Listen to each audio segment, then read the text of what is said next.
प्रियांनो, परमेश्वर जो आमचा निर्माण करता, त्याच्या नावाला मान, महिमा आणि गौरव आता आणि सदा सर्व काळ असो. उपासना कार्यक्रमामध्ये आपणा सर्वांचे हार्दिक स्वागत आहे. माझी खात्री आहे, आपण सर्व देवाच्या कृपेने आशीर्वादित आहात. आपण उपासना कार्यक्रम आवर्जून पाहत आहात आणि आम्हाला मिस कॉल करीत आहात, म्हणून आपल्या सर्वांचे मनापासून आभार. विशेष करून प्रार्थनेसाठी, मार्गदर्शनासाठी जे आमच्याशी फोनवर बोलतात, त्याही सर्वांचे आम्ही आभारी आहोत.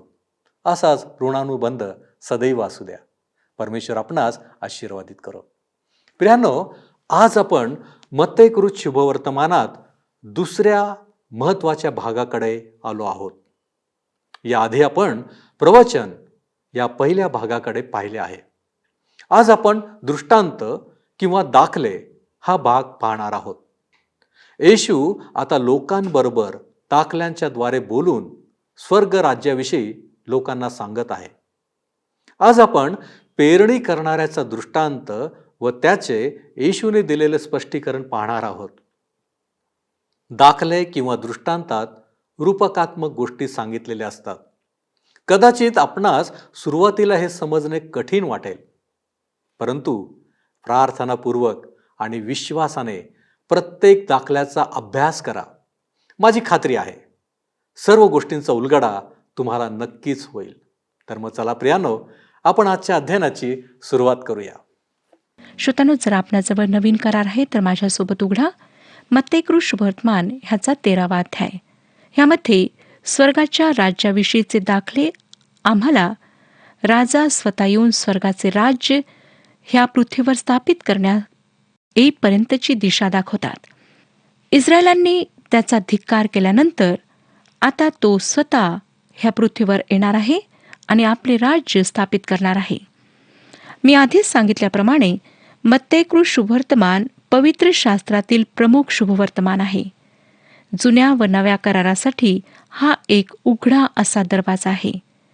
जर हे वास्तविक आहे तर 13वा अध्याय मत्तेकृत शुभवर्तमानाची गुरुकिल्ली आहे. ह्यामुळे 13वा अध्याय फार महत्त्वाचा ठरला आहे. दुसऱ्या कोणत्याही ठिकाणापेक्षा येथे स्वर्गाचे राज्य कसे आहे ह्याविषयीची माहिती आम्हाला मिळते. ह्याला आपण गूढ दाखल्यांचा उलगडा म्हणू शकतो. आणि हे मत्तेकृत शुभवर्तमानातील 3 महत्त्वपूर्ण उलगड्यांपैकी एक आहे. पहिले, डोंगरावरील प्रवचन हे भूतकाळात पाहते. हा त्या भूमीचा नियम आहे.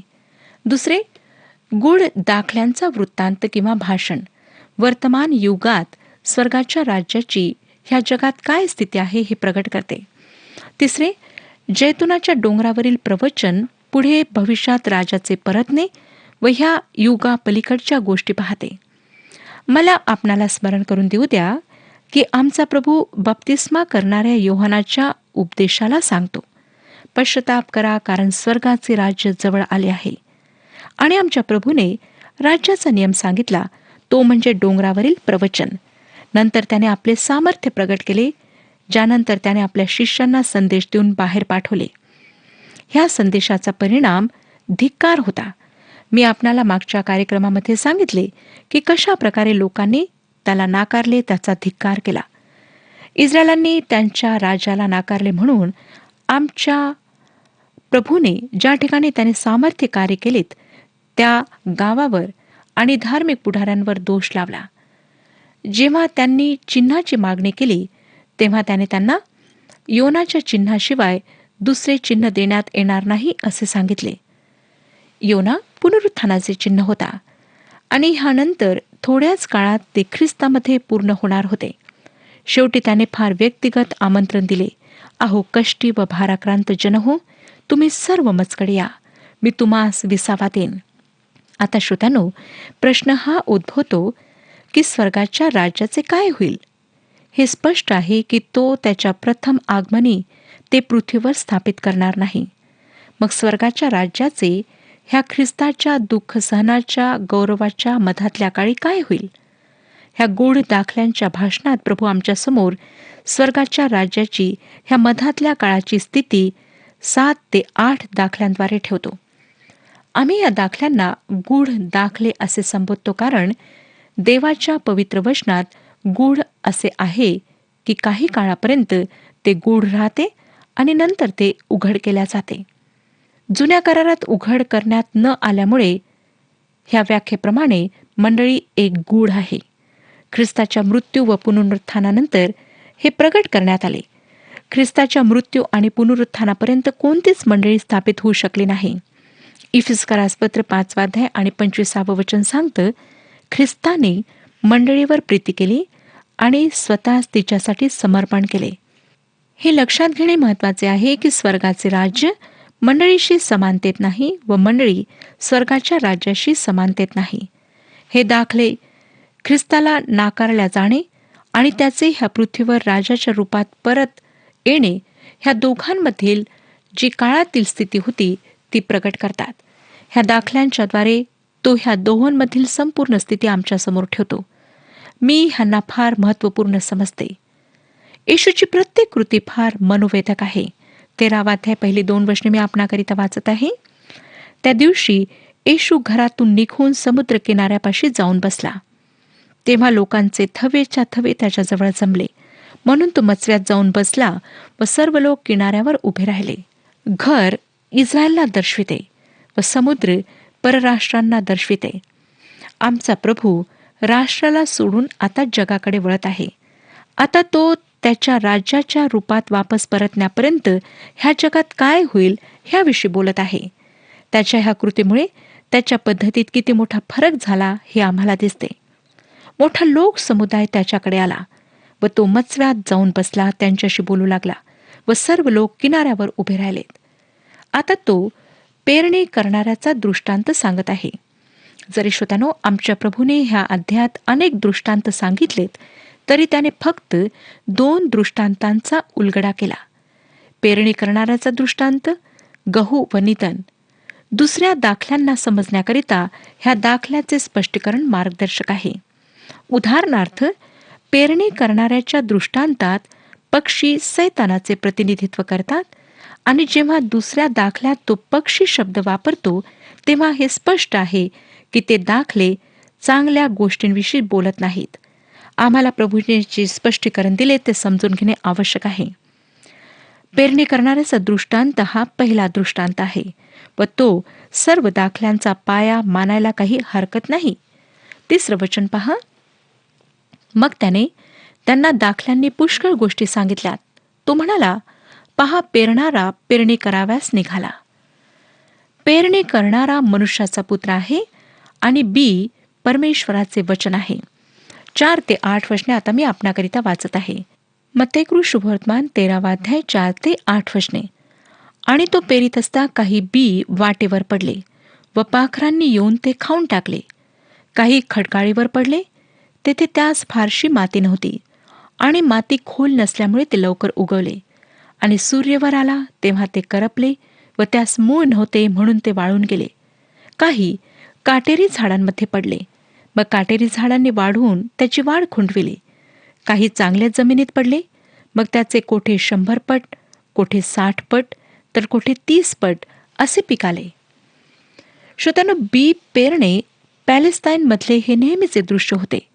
ओबड धोबड नांगराने ते जमीन नांगरीत व कधीकधी न नांगरता ते बियाणे पेरीत असत. मी सांगितले की पेरणी करणारा आमच्या प्रभू येशूला दर्शवितो. आज सुद्धा तो जगात देवाच्या वचनाचे बीज पेरीत आहे. तो राजा होता, परंतु त्याने आपला राजवेश काढून बाजूला ठेवला व एका शेतकऱ्याचे कार्य केले. तो आज सुद्धा हेच कार्य करीत आहे, परंतु तो अद्यापही राजा आहे. बी 19व्या वचनाप्रमाणे देवाच्या वचनाला दर्शविते. 38व्या वचनाप्रमाणे जमीन जी आहे ती ह्या जगाला दर्शविते. लक्षात घ्या की हे जग आहे, मंडळी नाही. आम्ही जगाच्या परिस्थितीविषयी बोलत आहोत. हे चित्र काहीसे ह्या प्रकारचे आहे. जगामध्ये मंडळी आहे व मंडळीच्या बाहेर असंख्य लोक आहेत ज्यांनी ख्रिस्ताचा अद्याप स्वीकार केलेला नाही. देवाचे वचन सर्वांना सांगण्यात येत आहे. काही ते वचन स्वीकारतात, काही स्वीकारित नाहीत. जरी सर्व स्वीकारणार नाहीत तरी आमचे कार्य मात्र आहे की आम्ही ते बी पेरावे. ह्या बी पेरण्याच्या कार्याचे नियंत्रण प्रभू येशूच्या हातात आहे. त्याने मला एक भाग दिला आहे जेथे मला बी पेरायचे आहे. आता मत्तेकृ शुभवर्तमान 9 अध्याय 36 ते 38 वचने मी आपणाकरिता वाचत आहे. मत्तेकृ शुभवर्तमान 9 अध्याय 36 ते 38 वचने. तेव्हा लोकसमुदायांना पाहून त्याला कळवळा आला, कारण मेंढपाळ नसलेल्या मेंढरासारखे ते गांजलेले व पांगलेले होते. तेव्हा तो आपल्या शिष्यांना म्हणाला, पीक फार आहे खरे, पण कामकरी थोडे आहेत.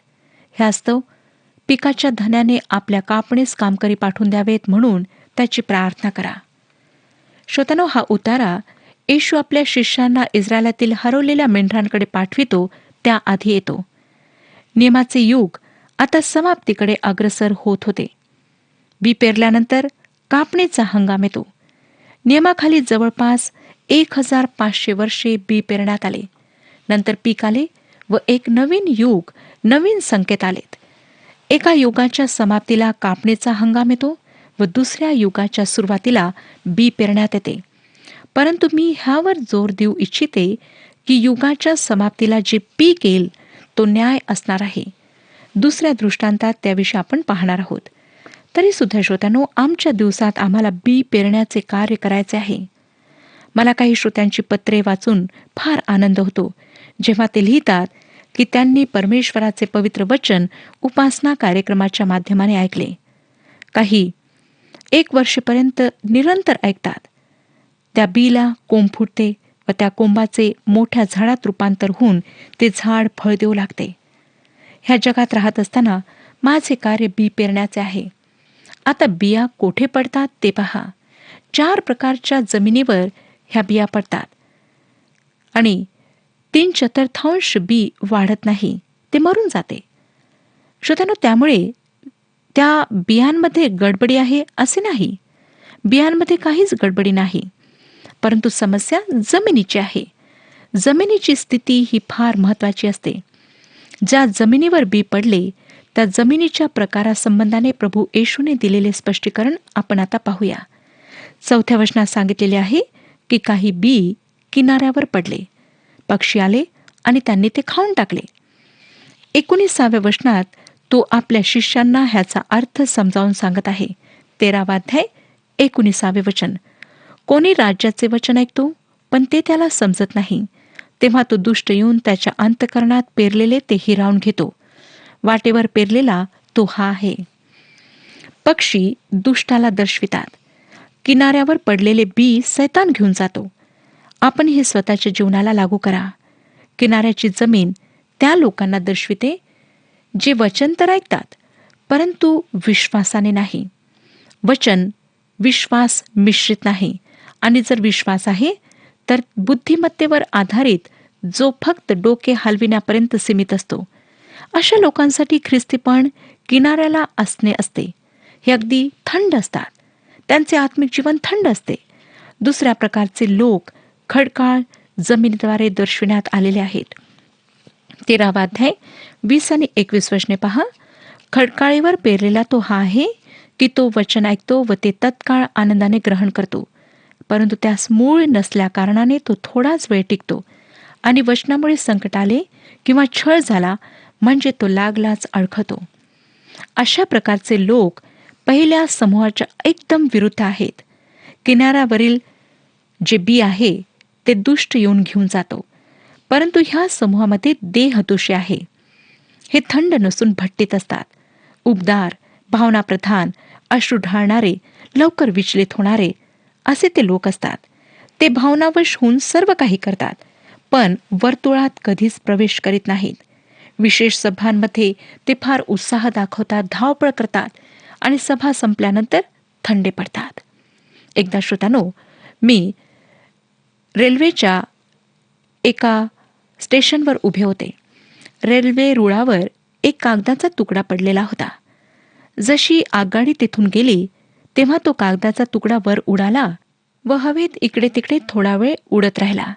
थोड्या वेळाने पुन्हा खाली पडला व स्थिर झाला. श्रोत्यानो, ह्या कागदाप्रमाणेच काही लोक असतात जे उत्साहित होतात, परंतु त्यांचे ख्रिस्ताशी काहीच नातेगोते नसते. भावनावश होऊन ते फार उंच उडतात. तिसऱ्या समूहातील जे लोक आहेत ते काटेरी झुडपे असलेल्या जमिनीप्रमाणे आहेत. 22 वचन आम्हाला सांगतं, 13वा अध्याय आणि 22 वचन. काटेरी झाडामध्ये पेरलेला तो हा आहे की तो वचन ऐकतो, परंतु संसाराची चिंता व द्रव्याचा मोह ही वचनाची वाढ खुंटवितात आणि तो निष्फळ होतो. जगातील अनेक आकर्षणे गोष्टी देवाच्या वचनाला दूर करतात. सैतान किनाऱ्याला पडलेले वचनरूपी बी उडून नेतो. खडकाळ भूमीवर पडलेले दैहिक बाबींमुळे नष्ट होते, परंतु काटेरी झुडपाप्रमाणे असणाऱ्या लोकांनी ऐकलेले वचन ह्या जगातील गोष्टी नष्ट करतात. कधीकधी गरिबी, श्रीमंती, चिंता इत्यादी. लक्षात घ्या की हे 3 प्रकारचे जे समूह आहेत ते विश्वासणारे नाहीत. त्यांनी देवाचे वचन ऐकले असते व ते ग्रहण करण्याचा आव आणतात, पण त्यांनी ख्रिस्तावर विश्वास ठेवलेला नसतो. आम्हाला स्वतःचे परीक्षण करून हे पाहायचे आहे की आम्ही विश्वासात आहोत किंवा नाही. परमेश्वराची स्तुती असो की काही बी चांगल्या जमिनीवर पडले व आमचा प्रभू त्याचे स्पष्टीकरण आमच्यासाठी करीत आहे. 23व्या वचनात तो म्हणतो, चांगल्या जमिनीत पेरलेला तो हा आहे की तो वचन ऐकून ते समजतो, तो फळ देतोच देतो. कोणी 100 पट, कोणी 60 पट, तर कोणी 30 पट असे देतो. हे असे श्रोता आहेत जे ऐकतात, स्वीकारतात आणि समजतात. काही जण अधिक फळ आणत नाहीत, फक्त 30 पट आणतात, परंतु काही जण 100 पट. परमेश्वराच्या वचनाला समजणे फार आवश्यक आहे. इथिओपिया येथील खोजा परमेश्वराचे वचन वाचित होता. समजण्याची इच्छा असूनही त्याला ते समजले नाही. म्हणून परमेश्वराच्या आत्म्याने फिलिपला तेथे फुकट प्रवास करणारा म्हणून पाठवले. त्याने त्याच्या गाडीत जागा मागितली व त्याला स्वर्गाचे तिकीट दिले. त्याने त्याला वचन समजावून सांगितले. वधावयास नेत असलेल्या कोकराप्रमाणे नेत असलेला कोकरा येशू ख्रिस्त होता. आमच्या धर्मामुळे त्याला घायल करण्यात आले. इथिओपियन व्यक्तीने त्याच्यावर विश्वास ठेवला आणि त्याला तारणारा म्हणून स्वीकारले. फिलिप देवाच्या वचनाचे बीज पेरीत होता. ही स्वर्गाच्या राज्याची स्थिती आहे जी प्रगट करते की पेरणारा प्रभू येशू ख्रिस्त देवाच्या वचनाचे बीज ह्या जगात पेरीत आहे व पवित्र आत्मा जे विश्वास करू इच्छितात त्यांच्या हृदयात कार्य करीत आहे. पेरणाऱ्याचा दृष्टांत दिल्यानंतर आमच्या प्रभूने फार मनोवेधक गोष्ट सांगितली. 9वं वचन सांगतं, ज्याला कान आहेत तो ऐको. जर आम्हाला कान आहेत तर काय आम्ही ऐकणार नाही? होय, परंतु हा प्रश्न लक्षात घ्या आणि उत्तर पहा. 10वं वचन, मग शिष्य जवळ येऊन त्याला म्हणाले, आपण त्यांच्याबरोबर दाखल्यांनी का बोलता? दाखला हा शब्द मूळ ग्रीक भाषेतला पॅराबोल शब्द आहे. आमचा इंग्रजीतला बॉल शब्द ह्यातूनच आला आहे. हे मेजाचे मोजमाप करण्यास फुटपट्टीचा उपयोग करण्याप्रमाणे आहे. फुटपट्टी दृष्टांत आहे आणि त्याला मोजण्याकरिता हे ठेवले आहे. आमच्या प्रभूने स्वर्गीय सत्यांचे मोजमाप करण्याकरिता दृष्टांत दिलेत, जे तो आमच्यासमोर अशा प्रकारे ठेवू शकला. त्याने असे का केले? 11वं वचन सांगतं, त्याने त्यास उत्तर दिले, स्वर्गाच्या राज्याची रहस्य जाणण्याचे दान तुम्हास दिलेले आहे, परंतु त्यांना दिलेले नाही. जर मानवाला देवाचे वचन जाणून घेण्याची इच्छा असेल तर ते तो जाणून घेऊ शकतो. ज्याला सत्य जाणून घ्यायचे असते ते तो जाणून घेऊ शकतो, परंतु आपण त्याकरिता आपले कान बंद करू शकता. आज असंख्य लोक जे फार विस्तीर्ण दृष्टिकोन ठेवतात ते सुद्धा देवाच्या वचनासंबंधी आपले कान बंद ठेवतात. जर आपण ते ऐकू इच्छित नाही तर आपण त्याकडे दुर्लक्ष कराल. आपण फक्त ऐकणेच टाळणार नाही, तर जेव्हा कधी आपण ऐकाल तेव्हा ते आपणाला समजणार नाही. देवाचे वचन ऐकणारे कान आपणाजवळ असायला हवेत. ती इच्छा आपल्या मनात असायला हवी. 12वं वचन, कारण ज्या कोणाजवळ आहे त्याला दिले जाईल व त्याला भरपूर होईल, परंतु ज्या कोणाजवळ नाही त्याचे जे असेल ते देखील त्याच्यापासून काढून घेतल्या जाईल. जर आपणाला सत्य पूर्णपणे माहीत नाही श्रोत्यानो व आपण ते जाणून घेऊ इच्छिता तर प्रभू त्यामध्ये भर घालेल. जर आपण सत्य जाणून घेऊ इच्छित नाही तर परमेश्वर पाहिल की ते आपणाला मिळू नये. जो ऐकू इच्छितो त्याच्याकरिता परमेश्वर कधीच द्वार बंद करीत नाही. दृष्टांताद्वारे बोलण्यात त्याचे हे कारण आहे हे तो फार चांगल्या प्रकारे स्पष्ट करतो. जे ऐकणार नाहीत त्यांना ते समजणार नाहीत.